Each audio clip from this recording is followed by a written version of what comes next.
The book Rising Stars is all about developing millennial women as leaders. So the book focuses on junior women and how we can help them to achieve leadership positions. But it also is designed for organizations to ensure that they can create the right environment for millennial women to flourish in the workplace.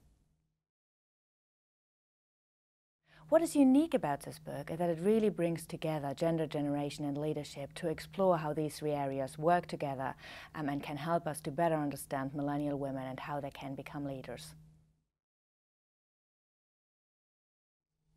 In the book, I discuss three key themes. The first theme is all about self-knowledge. So what does a future leader know about him or herself? The second area relates to acquiring knowledge. So what are the mechanisms that future leaders can use to acquire new knowledge? The third area relates to social knowledge. So what do future leaders need to know about society and the cultures of their organizations in order to become leaders in the future?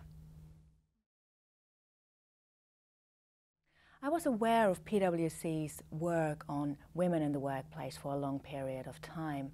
I was also aware of the research that was done on millennials in the workplace. So I thought it is a natural combination to combine this book, which focuses on millennial women, with the research interests that PwC had.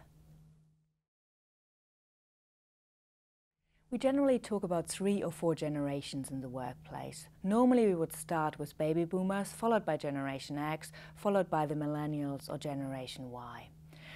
You will normally hear that people are very focused on the age ranges, so when you were born, that will determine the generation you belong to. However, we also know that generations are not only determined by the age, but also by the type of behaviors, by the type of characteristics and the traits that they display.